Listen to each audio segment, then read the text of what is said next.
할렐루야. 오늘도 하나님 앞에 드리는 예배가 우리에게 큰 은혜와 위로가 되기를 바랍니다.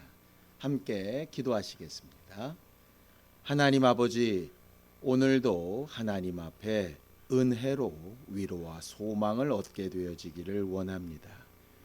우리의 연약하고 부족하고 모자란 많은 부분들을 하나님께서 우리를 가르치시는 것으로, 우리와 함께 하시는 것으로, 또 우리보다 먼저 앞서 하나님의 이 일을 이루어 가시는 것으로 우리 안에 나타내 보여주셔서 우리가 제대로 신앙생활을 잘 감당할 수 있는 거룩한 하나님의 사람들이 되어져 가도록 도와주시옵소서. 예수님의 이름으로 기도하였습니다. 아멘. 하늘에 계신 우리 아버지여, 이름이 거룩히 여김을 받으시오며 나라의 마옵시며 뜻이 하늘에서 이룬 것 같이 땅에서도 이루어지이다. 오늘날 우리에게 일용할 양식을 주옵시고, 우리가 우리에게 죄 지은 자를 사하여 준 것 같이 우리 죄를 사하여 주옵시고, 우리를 시험에 들게 하지 마옵시고 다만 악에서 구하옵소서. 나라와 권세와 영광이 아버지께 영원히 있사옵나이다. 아멘. 찬송가 408장 함께 찬양하겠습니다. 찬송가 408장입니다.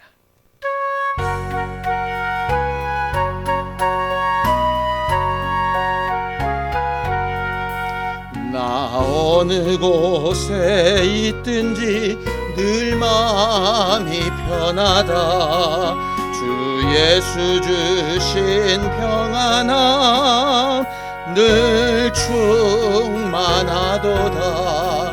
나의 마음속이 늘 평안해.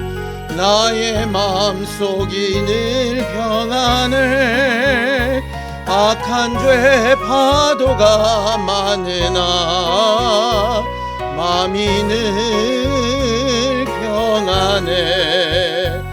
내 마음에 솟는 영생수 한없이 흐르니 목마름 다시 없으며 늘 평안하도다. 나의 마음속이 늘 평안해. 나의 마음속이 늘 평안해. 악한 죄 파도가 많으나 마음이 늘 평안해. 참되신 주의 사랑을 평언치 못하네. 그 사랑 내 맘 여시고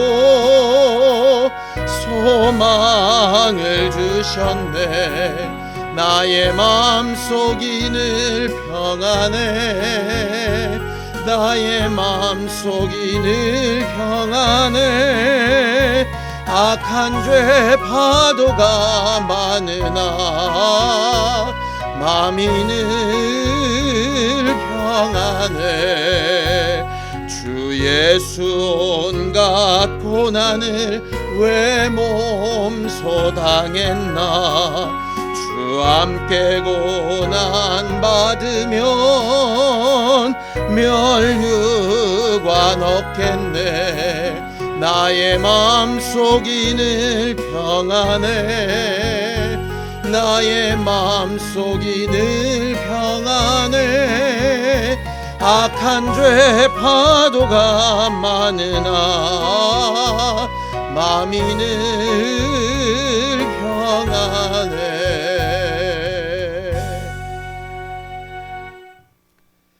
하나님 아버지, 오늘도 하나님의 말씀을 전하고 들을 때에 하나님이 우리에게 보내시는 명령이 우리에게 힘이 되게 하시고 능력이 되게 하시고 또 위로가 되게 하셔서 새롭게 시작하고 회복하는 기회를 얻을 수 있도록 도와주시옵소서. 믿음으로 헌금한 손길들 위에 복을 주셔서 하나님의 뜻대로 살려고 하는 일에 매 순간 매 순간 변화와 성장이 있게 하여 주시고 어렵고 힘든 때에 하나님만 저들의 참 힘이 되시는 것을 알게 하여 주시옵소서. 예수님의 이름으로 기도하였습니다. 아멘. 하나님의 말씀은 로마서 3장 1절에서 8절까지 말씀을 함께 합독하겠습니다. 로마서 3장 1절에서 8절까지 말씀을 함께 합독하겠습니다. 함께 읽습니다. 시작. 그런즉 유대인의 나음이 무엇이며 할례의 유익이 무엇이냐? 범사에 많으니 우선은 그들이 하나님의 말씀을 맡았음이니라. 어떤 자들이 믿지 아니하였으면 어찌하리요? 그 믿지 아니함이 하나님의 믿으심을 패하겠느냐? 그럴 수 없느니라. 사람은 다 거짓되되 오직 하나님은 참되시다 할지어다. 기록된 바 주께서 주의 말씀에 의롭다 함을 얻으시고 판단받으실 때에 이기려 하심이라 함과 같으니라. 그러나 우리 불의가 하나님의 의를 드러나게 하면 무슨 말 하리요? 내가 사람의 말하는 대로 말하노니 진노를 내리시는 하나님이 불의하시냐? 결코 그렇지 아니하니라. 만일 그러하면 하나님께서 어찌 세상을 심판하시리요? 그러나 나의 거짓말로 하나님의 참되심이 더 풍성하여 그의 영광이 되었다면 어찌 내가 죄인처럼 심판을 받으리요? 또는 그러면 선을 이루기 위하여 악을 행하자 하지 않겠느냐? 어떤 이들이 이렇게 비방하여 우리가 이런 말을 한다고 하니 그들은 정죄받는 것이 마땅하니라. 아멘. 지난 주일에 제가 주보의 행복한 소식 광고란에 11월이 새로 시작되니 정상적인 신앙생활을 회복하도록 노력해 봅시다 라고 광고를 올렸었습니다. 그렇게 광고를 올려놓고 오늘 설교를 준비하면서 이런 생각이 들었습니다. 과연 정상적인 신앙생활이라고 하는 게 과연 뭘까? 물론 제가 그 광고를 올릴 때에는 우리가 잘 모이지 못했던 예배를 회복하고 잘 모이지 못했던 모임들을 회복하고 단절돼 있었던 교제나 우리가 마땅히 신앙인으로서 해야 되는 일들, 봉사, 또 그러한 여러 역할들을 좀 회복해 보자라고 하는 의미였던 것은 맞습니다. 그렇다면 정말 정상적인 신앙생활이라고 하는 게 과연 그런 것이 맞을까요? 예배에 잘 모이고 기도의 시간을 가져서 합심하여 통성으로 기도하고 수련회나 부흥회나 어떤 사경회나 이런 행사나 프로그램들을 진행하고 또 모여서 음식을 나누어 먹고 또 교제하고 삶을 나누고 서로를 위해서 이렇게 관심을 가지고 헌신하고 봉사하는 것, 물론 그게 굉장히 훌륭하고 아름다운 신앙생활의 모습인 것은 맞는데 과연 그런 걸 하면 정상적인 신앙생활일까요?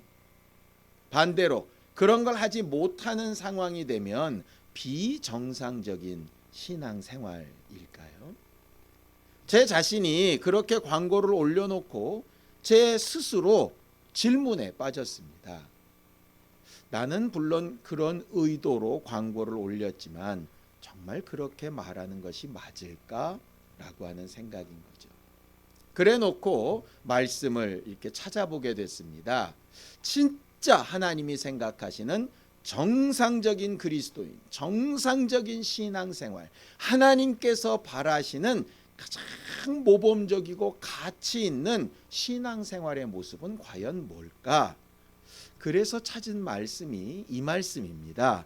요한일서 5장 20절입니다. 요한일서 5장 20절 함께 읽겠습니다. 시작. 또 아는 것은 하나님의 아들이 이르러 우리에게 지각을 주사 우리로 참된 자를 알게 하신 것과 또한 우리가 참된 자 곧 그의 아들 예수 그리스도 안에 있는 것이니 그는 참 하나님이시요 영생이시라고 이렇게 되어져 있습니다. 거기 계속 반복되는 단어가 있는데요. 참되다라고 하는 말입니다. 참된 자이신 하나님, 참된 자 곧 그의 아들 예수 그리스도 그가 곧 참 하나님이시다라고 말하는 것이죠. 우리가 신앙생활하는 이후에 궁극적인 것은 영생이라고 우리 너무나도 잘 알고 있습니다. 우리가 잘 알고 있는 영생에 대한 구절이 있죠. 요한복음 17장 3절 말입니다. 영생은 유일하신 참 하나님과 그의 보내신 자 예수 그리스도를 아는 것이라고 했지요. 그 알다라고 할 때 이제 우린 너무나도 잘 압니다. 경험한다, 체험한다, 터득하게 되다, 닮아간다 이런 뜻입니다. 그냥 머리로만 알고 나랑 상관없는 사람으로 치는 것이 아니라 하나님이 참되시다고, 예수 그리스도가 참되시다고, 하나님만 참되시다고 머리로도 알고 체험도 그렇게 하고 우리의 모든 결정이나 선택에도 영향을 미치는 것, 그것이 바로 정상적인 신앙생활이지. 아무리 아름답고 아무리 멋지고 휘황찬란한 예배를 드려도 하나님이 참되시다라고 하는 것에 동의하지 못한다면 그냥 쇼에 불과할 수 있습니다. 아무리 많은 시간 금식하며 기간을 정해놓고 애타게 기도하고 외칠지라도 하나님이 참되시다라고 하는 것에 우리가 동의할 수 없다면 그 기도는 그냥 이방 사람들이 자기들의 소원이나 안타까운 마음을 아뢰는 중언부언과 다를 바가 없지요. 하나님이 참되시기 때문에 그 참되신 하나님의 말씀으로 인해서 교제하고 나누고 함께하는 일이라면 참 좋은 일이지만 그것이 빠진 상태의 교제와 나눔과 대화와 식사라면 그것은 그냥 친교 모임에 불과할 겁니다. 우리는 예배를 하는 것도 기도를 하는 것도 사람과 친교를 하는 것도 어쩔 때 나 혼자 스스로 있을 때일지라도 하나님이 참되시고 참되신 하나님이 어떤 분인가 하는 것을 알고 그 아는 것을 제대로 체험해 보려고 노력하고 수고할 줄 아는 것이 바로 온전한 신앙생활, 정상적인 신앙생활이라고 생각합니다. 많은 사람들이 신앙생활을 하면서 특별히 예수를 믿고 교회를 다니고 하나님을 아버지라 부르고 같은 공간 안에서 생활하면서도 간혹 그 신앙생활에 실패하는 경우들이 있습니다. 낙심하기도 하고 시험에 들기도 하고 어떤 데는 상처를 입기도 하고 그 상처 때문에 모든 일들이 막 어그러지기도 하죠. 목사도 마찬가지고 성도들도 마찬가지고 새로운 신자들도 마찬가지입니다. 뭐 여러 가지가 이유가 있습니다. 그런데 거의 대부분 참되신 하나님 때문에 그런 일이 벌어지는 것이 아니고 참되지 않은 어떤 존재 때문에 그런 경우들이 대부분인 것 같아요. 이런 겁니다. 우리는 분명히 참되신 하나님을 믿어야 하는 사람이고 참되신 예수 그리스도를 믿어야 하는 사람이고 참되신 그의 말씀을 믿어야 하는 사람입니다. 그런데 참되신 하나님 이외에 참되신 예수 그리스도 이외에 참되신 하나님의 말씀 이외에 다른 말, 다른 사람, 다른 조직이 나도 모르는 사이에 믿음의 대상으로 의지의 대상으로 이렇게 되어진 경우죠. 그걸 다른 말로 바꿔서 로마서에서는 우상이라고도 이야기를 합니다. 본문 내용으로 돌아가서 로마서 3장 4절을 좀 읽어보겠습니다. 함께 읽습니다. 시작. 그럴 수 없느니라 사람은 다 거짓되되 오직 하나님은 참되시다 할지어다. 기록된 바 주께서 주의 말씀에 의롭다함을 얻으시고 판단받으실 때 이기려 하심이라 함과 같으니라 그랬습니다. 두 가지 내용의 말씀인데요. 첫 번째는 이겁니다. 사람들이 참되신 하나님 이외에 참되지 않은 어떤 존재, 특별히 어떤 사람을 믿게 되면 문제가 생긴다라고 하는 것이죠. 거기 사람들은 다 거짓되다 이렇게 돼 있는데요. 근본적으로 죄인이라서 거짓된 부분도 있고요. 연약하고 부족하고 능력의 한계가 있어서 실상은 그렇게 하고 싶지 않았지만 거짓이 되는 경우들도 사실 존재합니다. 그게 실질적으로 자기가 적극적으로 거짓을 드러내든 아니면 어쩔 수 없는 상황 때문에 거짓이 되었든 간에 동일한 것은 사람은 어느 누구라도 그 말과 행동과 계획과 소망을 믿을 수 없는 존재라고 하는 것입니다. 이건 그냥 비관적인 생각을 가지라는 얘기가 아닙니다. 우리가 사람을 맨날 의심하고 사람들을 미워하고 사람들과는 모든 교제를 다 끊으라는 얘기도 아닙니다. 당연히 교제도 해야 되고 그들과 대화도 해야 되고 그들에게 기대도 걸어야 되고 그들과 함께 어떤 일을 이룰 소망도 가져야 되는 것이 맞습니다. 그러나 궁극적으로 믿음의 대상은 아니라는 거죠.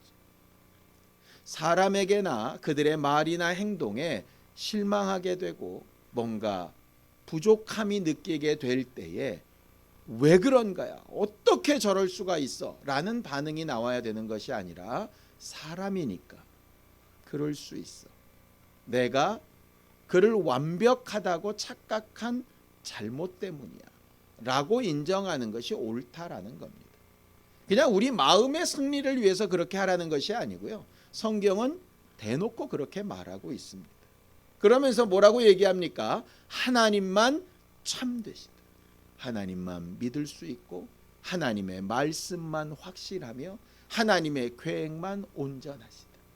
때론 어쩐 때 그 말씀이 내게 부담이 되고 하나님의 계획이 내 머리로는 이해가 되질 않고 하나님의 하시는 일에 절대로 동의할 수 없을 것 같아도 우리 입에서 항상 믿음으로 고백해야 될 마지막 한순간의 고백은 하나님만 참되시다라고 하는 것이죠. 거기 기록된 바라면서 했던 그 말씀이 시편 51편 4절에 나온 말씀입니다. 함께 읽어볼까요? 시작. 내가 주께만 범죄하여 주의 목전에 악을 행하여 싸우니 주께서 말씀하실 때에 의로우시다 하고 주께서 심판하실 때에 순전하시다 하리이다. 그렇게 되어 있습니다. 무슨 얘기냐? 이런 겁니다. 사람이 다른 사람에게도 죄를 짓고 잘못하죠. 당연히 잘못한 겁니다. 하나님께만 범죄하였다 이 말은 다른 사람은 상관없다 이런 얘기가 아닙니다. 사람들이 정말 내 잘못에 대해서 지적할 수도 있고 사람들이 내 실수나 거짓에 대해서 상처받고 아파할 수도 있고 그것도 우리가 당연히 신경 쓰고 마음 써야 하는 건 맞습니다. 그러나 정말 우리가 하나님 앞에 인정받아야 될 가장 우선적인 부분은 하나님 앞에 우선적으로 인정받아야 한다는 것이죠. 왜냐? 사람들은 실망하고 실수하고 나를 미워하다가도 그들의 이익이나 그들의 마음에 또 합한 경우가 생기면 그것이 돌아설 수 있습니다. 아니면 속마음은 그렇지 않더라도 겉에 보이는 모습이라도 그렇게 할 수 있습니다. 그런 것에 혹해서 마치 뭐가 해결된 것처럼 착각하지 말라는 얘기입니다. 사람들에게도 분명히 화해해야 되고 문제를 풀어야 하지만 가장 근본적으로 사람들이 어떤 반응을 보이든 하나님의 심판과 그 모든 판단만 참되시니 하나님의 참되신 것만 제대로 보고 그 분별력을 의지하라 하는 것이죠. 이 말씀을 굉장히 쉽게 번역하면 이렇게 되는 겁니다. 하나님만 참되시다라고 하는 것이죠. 사람들이 다 욕해도 하나님이 참되시다 하면 참된 겁니다. 사람들이 다 칭찬해도 하나님이 아니라 하시면 아닌 겁니다. 이게 우리의 가장 기초적이고 중요한 믿음이어야 합니다. 그래서 그런 믿음을 가지고 말도 하고 사람도 만나고 예배도 하고 기도도 하고 여러 가지 행사도 하고 모임도 하고 하는 이런 사람들이 정상적인 신앙생활을 한다라고 하는 것이죠. 우리의 예배에 사람들이 많이 모이고 굉장히 기쁘고 즐겁게 아주 역동성 있게 그렇게 예배를 했다고 해도 하나님이 인정하시는 예배가 아니라면 예배가 아닌 거죠. 사람들이 볼 때는 정말 감옥의 한 구석에서 자기들끼리만 모여서 작게 찬양하고 하나님의 말씀을 되뇌일지라도 하나님이 옳다 하시면 그게 올바른 예배라고 하는 겁니다. 하나님의 판단에 얼마나 옳으냐라고 하는 것이 우리 신앙생활의 기초라고 하는 것이죠. 그렇게 되어야 하는데 우리가 참 쉽지 않습니다. 왜냐하면 하나님의 판단과 하나님의 하시는 일은 눈에 잘 보이지 않고 사람들의 표정, 사람들의 반응, 사람들의 말, 사람들이 뭐라고 움직여지는 그런 환경들은 금방금방 눈에 띄고 내 몸에 다가오기 때문에 그렇죠. 그런 일에 현혹되지 말고 하나님의 말씀과 하나님의 참되심에 더 가까이 나아가서 나는 과연 하나님 보시기에 어떤가? 라고 하는 것을 제대로 돌아보며 생각해 볼 수 있는 사람이 진짜 신앙인, 제대로 된 정상적인 신앙생활을 하는 사람일 겁니다. 오늘 로마서 3장 1절부터 8절까지 내용을 보면은요, 우리가 지난주에 봤던 로마서 2장 후반부에 있었던 누가 참 유대인이고 어떤 할례가 참 할례인가 하는 것에 대한 문제의 연장선에서 이야기하고 있는 것입니다. 자, 1절에서 4절까지 내용을 한번 볼 때 먼저 1절을 함께 보겠습니다. 함께 읽죠. 시작. 그런즉 유대인의 나음이 무엇이며 할례의 유익이 무엇이냐라고 이렇게 말합니다. 이게 누가 하는 말이냐면 이방인들이 하는 말입니다. 이런 것이죠. 육신적인 유대인이 중요한 게 아니고 육신에 받은 할례가 중요한 게 아니라 마음의 할례 받고 이면적인 유대인, 이미 혈통적으로는 유대인이 아니면서도 유대인이 받은 율법을 더 잘 지키고 있는, 양심에 따라 율법에 따라 잘 살고 있는 그런 사람들이 더 유대인스러운 것이다 라고 말을 했더니 이렇게 얘기하는 겁니다. 그렇다면 혈통적인 유대인이나 실제로 몸에 받은 할례가 뭐 필요가 있냐, 이런 것이죠. 이런 겁니다. 예배는 겉으로 모여서 하나님 앞에 막 이렇게 행사로 드리는 것보다 골방에서 하나님과 1대1로 만나서도 깊이 하나님을 체험하고 하나님의 말씀을 받아들이고 하나님 말씀대로 살려고 하는 이 의지가 대단히 중요한 것이다 라고 이렇게 가르쳤더니 이렇게 얘기하는 겁니다. 그럼 모이는 예배가 왜 필요하냐? 모이는 예배당이 왜 필요하냐? 그런 예배 순서가 뭐 필요하냐? 목사가 꼭 왜 필요하냐? 이렇게 얘기하는 거죠. 의미가 중요하다면 행동이 뭐 그렇게 중요하냐? 행동을 중요하게 생각하는 것 자체가 잘못된 것 아니냐? 이렇게 말하는 겁니다. 그러나 오늘 성경에는 뭐라고 얘기하냐면 그 말씀을 맡았다라고 하는 것.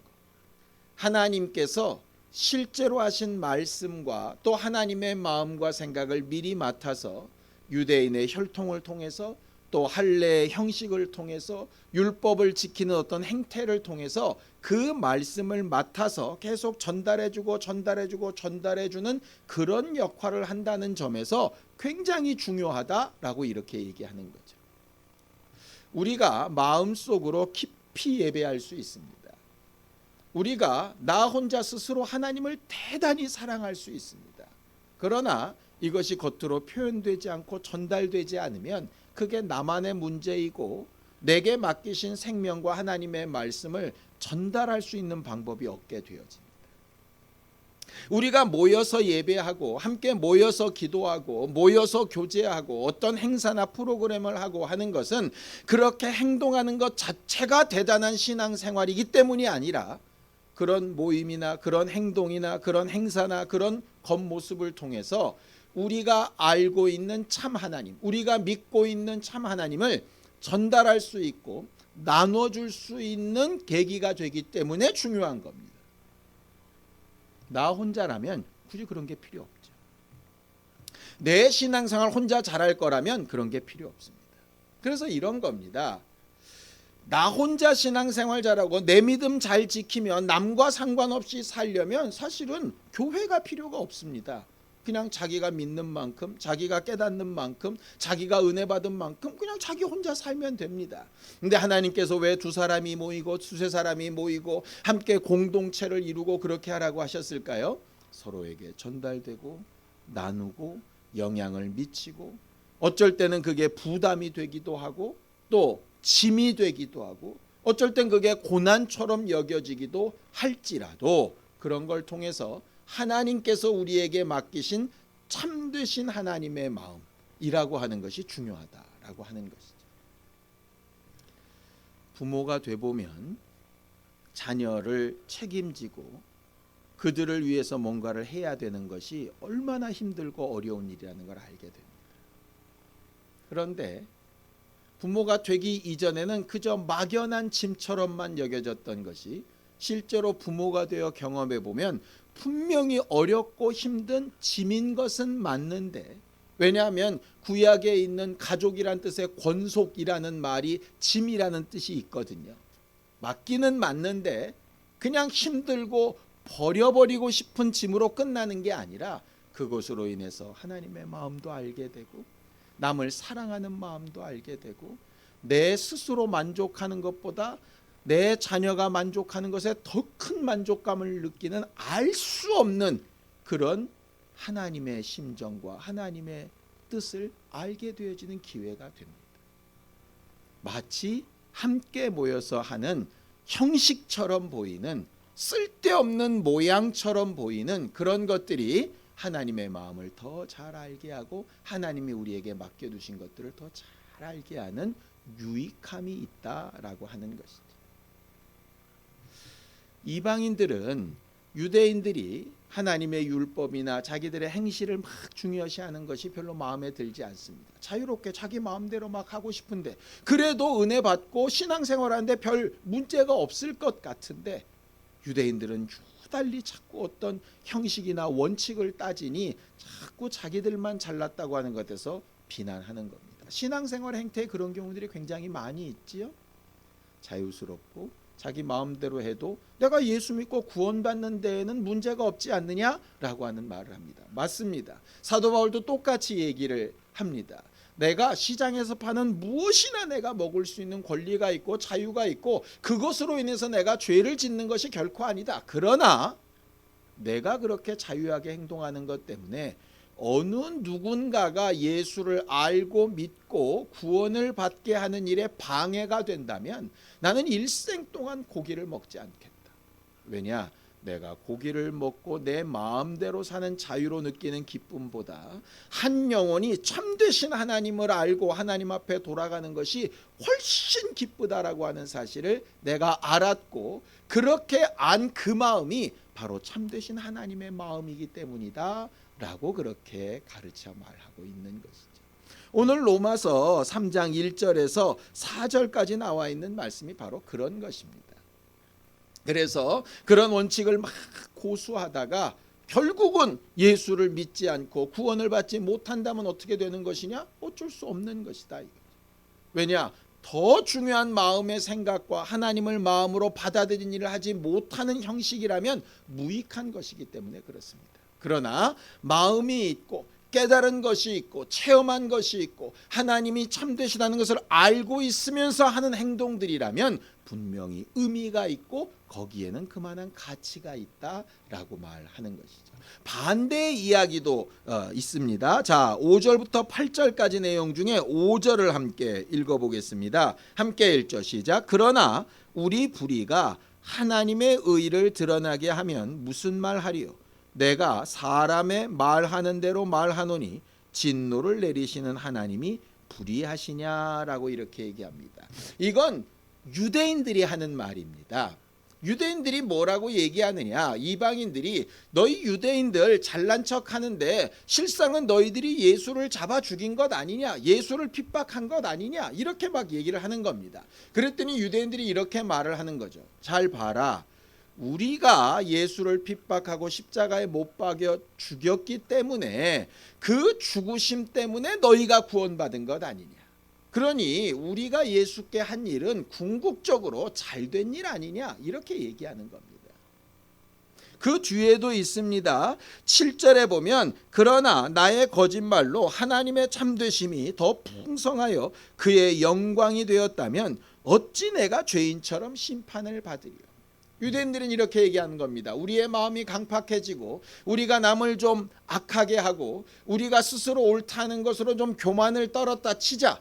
그렇게 해서 결과적으로 너희들이 잘 됐다면 우리가 잘한 일 아니냐. 소위 착한 거짓말, 하얀 거짓말이라고 하는 것이죠. 우리가 살아가면서 많은 유혹을 받는 부분이 바로 이런 부분입니다. 신앙인들은 정직해야 되고 교회는 하나님 앞에서든 사람 앞에서든 정직해야 되는데 당장 앞에 대단히 큰 유익이나 여러 가지 어려운 일들 때문에 또 궁극적으로 더 옳은 일을 하기 위해서 하얀 거짓말을 해도 되는 것인가? 잘못된 방법을 써도 되는 것인가? 목적이 옳다면 과정은 좀 생략해도 되는 것인가? 이 부분을 고민하게 되는 거죠. 결론부터 얘기하면 하나님은 옳지 않다라고 하는 것입니다. 물론 어떤 경우 우리의 잘못이나 우리의 악함이나 우리의 실수나 잘못이 더 유익하게 하는 경우가 있습니다. 그런데 그것은 하나님의 은혜로 그렇게 된 것이고 하나님께서 참되셔서 그렇게 악을 변하여 선으로 만드신 것이고 우리의 악이 잘했다는 얘기는 결코 아닙니다. 이 부분을 오해하게 되면 신앙생활을 하면서 자기 합리화를 계속하게 되는 것이죠. 신앙생활을 하면서 하나님을 믿는다고 하면서 자기가 편한 대로 모든 방법을 다 가져다 쓰는 겁니다. 근데 성경은 그렇게 말하고 있지 않지요? 자, 마태복음 12장 33절입니다. 함께 읽습니다. 시작. 나무도 좋고 열매도 좋다 하든지 나무도 좋지 않고 열매도 좋지 않다 하든지 하라. 그 열매로 나무를 아느니라. 우리가 정말 옳은 일을 하기 위해서 방법을 불법적으로 쓰는 것은 정상적인 신앙생활로 볼 수 없습니다. 나는 마음은 그렇지 않았는데 미흡해서 방법을 잘못 썼다. 그렇다면 그 부분은 회개해야 될 부분이지 목적이 옳았기 때문에 그 정도 방법의 실수는 괜찮아 라고 변명하는 부분은 결코 옳지 않습니다. 신앙인들이 제대로 된 신앙을 하기 위해서 가장 중요한 관심사가 하나님만 참되시다라고 하는 겁니다. 하나님은 방법도 참되기를 원하시고 과정도 참되기를 원하시고 처음의 목적과 마지막 결론까지 참되기를 원하십니다. 사람들은 그렇게 할 수 없기 때문에 매 순간 하나님의 도우심과 하나님의 참되심 앞에 자기를 계속 굴복시켜 나가야 하는 것이죠. 이방인들처럼 마음속으로 하나님을 뜨겁게 사랑하는 것도 필요하고 유대인들처럼 육체적으로 잘 훈련되는 부분도 필요합니다. 문제는 이 두 가지를 다 완벽하게 할 수 없는 경우가 너무나도 많기 때문에 우리의 연약함을 고백하고 하나님만 참되시다 인정하며 그 앞에서 굴복하고 또 겸손히 굴복해서 회개함으로 하나님 앞에 나아가야 하는 것이 우리들의 모습입니다. 정상적인 신앙생활, 참된 신앙생활이 뭘까? 하나님만 참되시고 하나님 이외의 모든 것은 다 거짓되기 때문에 거짓된 것에 마음과 생각을 뺏기지 말고 스스로 옳다 하지도 말고 하나님께서 우리에게 옳다 하시기까지 매 순간을 대단히 주의하며 하나님의 말씀 앞에 자신을 잘 돌아보는 것이 정말 건강하고 제대로 된 신앙생활, 그것이 맞는 것입니다. 이렇게 사는 것이 참 피곤하겠지요. 그냥 느껴지는 대로 생각나는 대로 흘러가는 대로 남들 사는 대로 이렇게 살면 편한데 어떤 것을 선택할 때마다 참되신 하나님의 마음에 맞을지 어떤 것을 말할 때마다 참되신 하나님의 말씀이 맞는지 이게 정말 내 말인지 하나님의 말씀인지 내 생각인지 주님의 생각인지 내 방법인지 하나님의 방법인지 이것을 계속 찾아야 하고 찾는다고 금방금방 답이 나오는 것도 아닌데 그것이 어떤 것이 맞을까 고민하고 선택할 때마다 기도하고 하나님 앞에 묻고 응답을 구하기를 사모하고 하는 것이 얼마나 힘들고 어렵겠습니까? 그러나 나 혼자 독불장군처럼 뛰어다니는 것이 아니라 하나님과 날마다 그렇게 함께 동행하며 선택해 가보려고 하는 것, 이것이 가장 중요한 정상적인 신앙생활의 방법입니다. 그걸 위해서 항상 하나님의 말씀을 묵상하는 것도 필요하고, 하나님 앞에 기도하는 것도 필요하고, 하나님의 사람들과 대화를 나누되 사람들의 말에 혹하는 것이 아니라 그 사람들을 통하여 하시는 하나님의 마음과 하나님의 생각을 찾아가 보려고 노력하는 것이 대단히 필요하죠. 대단히 익숙하지 않으면, 대단히 잘 훈련되어 있지 않으면 쉽지 않은 것이 바로 이런 신앙생활입니다. 율법을 지켰던 이스라엘 사람들처럼 몇몇 가지 행동 방침만 정해놓고 흉내만 낸다고 될 일이 아닌 것이지. 삶은 어떻든 마음만 잘 지키면 돼 라고 그렇게 마음속 생각만 쥐어잡고 있다고 해결되는 문제도 결코 아닙니다. 뜻이 좋으면 나머지는 하나님이 다 해주셔, 그렇게 되는 것도 아니고요. 결과가 좋으면 과정이 어떻든 결국 하나님께서 원하시는 모습만 만들어내면 돼, 이것도 아닌 것입니다. 예수를 믿고 은혜를 받고 하나님의 자녀가 되고 영생을 얻는 일은 제 생각에도 대단히 쉬운 일 같습니다. 어렵지 않습니다. 그저 내 자신을 부인하고 하나님을 인정하면 되는 문제니까요. 그러나 그 신앙을 생활로 옮겨서 매 순간 만들어가고 성장하는 것은 몇십 년을 해도 사실 쉽지 않은 것 같습니다. 한 가지 위로가 되는 것은 참되신 하나님이 거짓된 의리를 항상 비난하시고 정죄하시고 버리시려고 하는 것이 아니라 어떻게든 위로하시고 어떻게든 격려하시고, 그래도 괜찮아, 회개하고 돌아오기만 하면, 인정하고 내게 고백하기만 하면 얼마든지 내가 너랑 함께 해줄게 라고 말씀하시고 계시기 때문에 그것이 우리에게 가장 큰 위로와 소망이 되는 것 같습니다. 이방인처럼 마음만 옳다 하고 형식을 무시하는 사람도 되지 않기를 원하고, 유대인들처럼 자기들의 잘못을 결과가 좋다고 적당히 포장하는 사람으로 살지 않게 되기도 원합니다. 우리 모두 참되신 하나님 앞에 우리가 어떻게 살아야 할지를 잘 결정하고 인도받으며 한 걸음씩 성장해가는 거룩하고 신실한 신앙생활에 성공한 우리 모두가 되기를 예수님의 이름으로 축원합니다. 기도하시겠습니다. 하나님 아버지, 겉과 속이 또 처음과 나중이 하나님처럼 완전할 수는 없을지라도 매 순간 하나님과 함께 하기를 원하고, 참되신 하나님, 참되신 하나님의 말씀 앞에 겸손히 날마다 인도받으며 한 걸음씩 쫓아 나아가게 되기를 원합니다. 오늘도 하나님의 말씀을 듣고 내가 어떻게 살아야 할 것인가를 결단하는 우리 모두에게 하나님의 위로와 하나님이 함께 하시는 증거와 능력이 힘이 될 수 있도록 도와주시옵소서. 이제는 우리 주 예수 그리스도의 은혜와 하나님 아버지의 극진하신 사랑과 성령님의 감동하시고 함께 하시는 분명한 증거가 하나님만 참되시다 인정하며 처음과 끝을 다 하나님과 함께 하기를 원하는 우리 모두 위에 이제부터 영원까지 함께 있을지어다. 아멘.